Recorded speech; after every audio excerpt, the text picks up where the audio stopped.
Bien, bonjour à toutes et à tous. Désolé pour le petit retard au démarrage suite à un problème de son. Donc on va régler grâce à un micro. Nous sommes 10 autour de la table, 9 autour de la table, pardon. Nous avons 2 procurations, une d'Émeric en faveur de Jean-Luc Lepage et une autre de Charlotte Pilon en faveur de Gabriel Prigent. En ce qui concerne Charlotte, elle va nous rejoindre vers 16h. Elle était retenue à l'EHPAD par un problème d'arrivée des nouvelles infirmières, je crois. Mais elle souhaite participer et dès qu'elle nous reviendra, elle reprendra sa place de conseillère.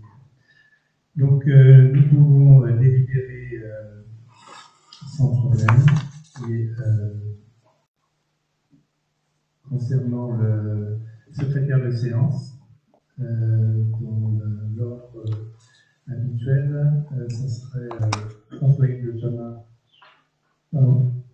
Ah, pardon. Excusez-moi. Monsieur Lepage, est-ce que vous acceptez d'être secrétaire de séance? Alors, déjà, première remarque, un micro ne va pas gérer tout le son, parce que c'est vous qui avez le micro, il n'y a pas de micro. Voilà. Donc, on peut vous passer. Un micro ne va pas suffire. Mais quand quelqu'un interviendra, on passera. Donc, c'est la première chose. Alors, je ne sais pas si on entend. Je vais bien sûr refuser le poste de secrétaire de séance après la manœuvre pas très correcte qui a été réalisée la dernière fois après l'intervention de François Yves. Donc, je refuse le poste de secrétaire. Très bien.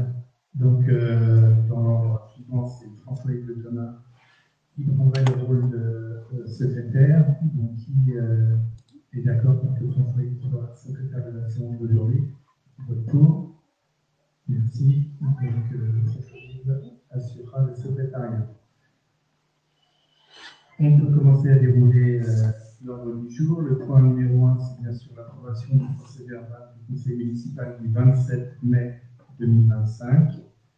Nous avons fait parvenir la proposition de procès-verbal qui fait 21 pages. Nous n'avons pas reçu de commentaire de votre part. Est-ce que vous souhaitez en faire maintenant?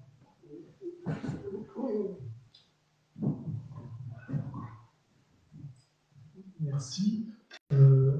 On va s'abstenir sur ce procès-verbal de la séance du 27 mai 2025. Il y a 2 questions qui restent en suspens et qui ne sont pas traitées. Est-ce qu'il y a bien de la TVA ou pas sur les sommes qui seront demandées aux contractants sur la semaine? On a considéré la dernière fois qu'on votait des tarifs TTC, mais on ne savait pas si c'était... Alors, où en est-on aujourd'hui? On n'a pas eu d'informations depuis.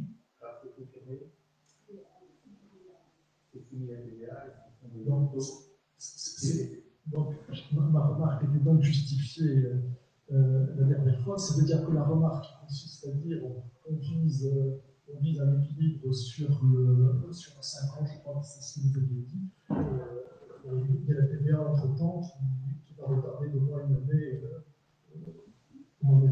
Deuxième remarque qui avait été faite la dernière fois, vous nous aviez indiqué avoir signé une convention avec la mairie. Je vous avais fait remarquer que la fois précédente, la convention avait été votée par le conseil municipal en entier. Vous aviez évoqué des questions d'urgence sur la légalité de la convention. Est-ce que vous avez regardé?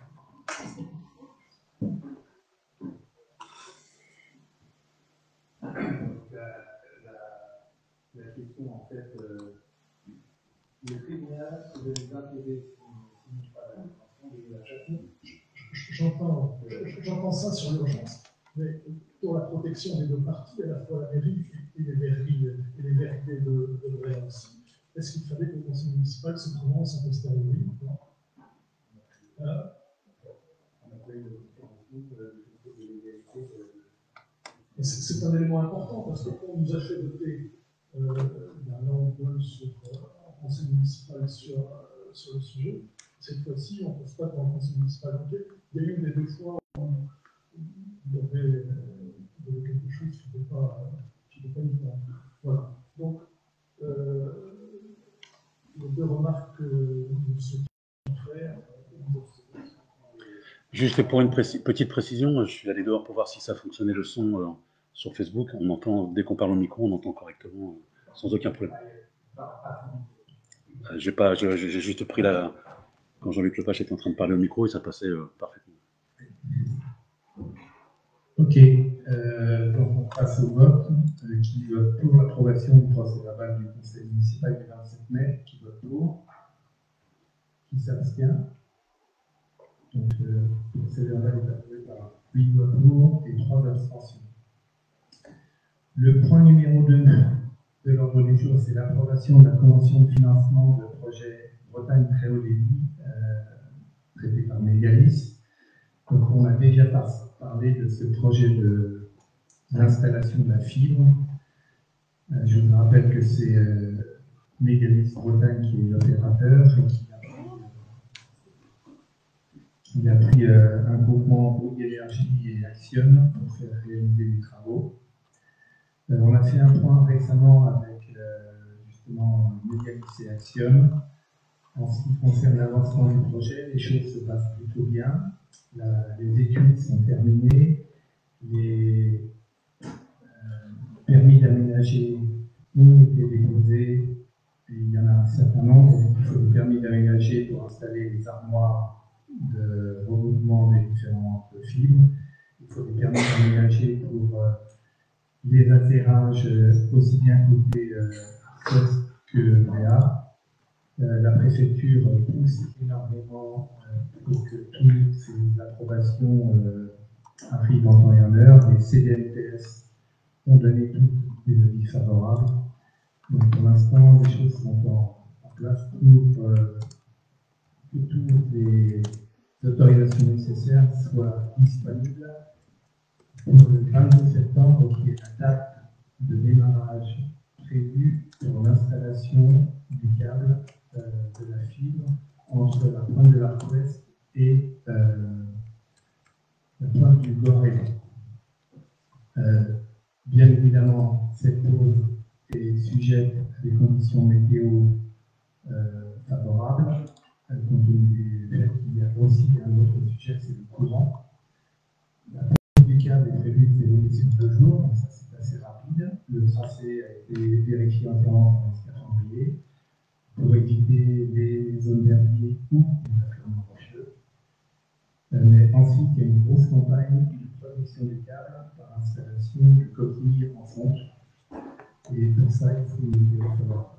Donc il y a encore un point d'interrogation sur la pose effective du câble avant, on va dire, la fin octobre, qui serait la date quasiment limite pour permettre la pose avant l'hiver. Si ça se réalise comme c'est prévu, et ensuite la remise en état du réseau sur l'île, qui va nécessiter pas mal de travaux de génie civil, compte tenu du fait que la vérification de tous les regards France Télécom a démontré qu'un certain nombre de fourreaux étaient endommagés et qu'il fallait les changer. C'est un travail qui prendra le 4e trimestre 2025 et le 1er trimestre 2026. Les travaux de réception des installations des câbles de fibre devraient se terminer pour le 2e trimestre 2026, ce qui permettrait aux usagers de commencer à discuter avec les opérateurs pour faire la connexion entre la boîte de raccordement et l'intérieur du logement. Et dans ce cadre, Mégalis va envoyer des courriers très rapidement à certains usagers quand ils ont des problèmes pour trouver la connexion antérieure du câble de téléphone avec la maison. Il y a un certain nombre de câbles qu'ils n'ont pas retrouvés. Et donc, ils doivent contacter les usagers pour voir s'il y avait effectivement un câble téléphonique de maison.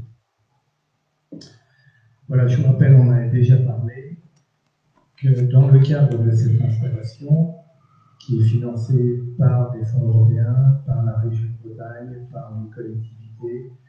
Il y a tout un plan de financement. Il y a une mutualisation assez importante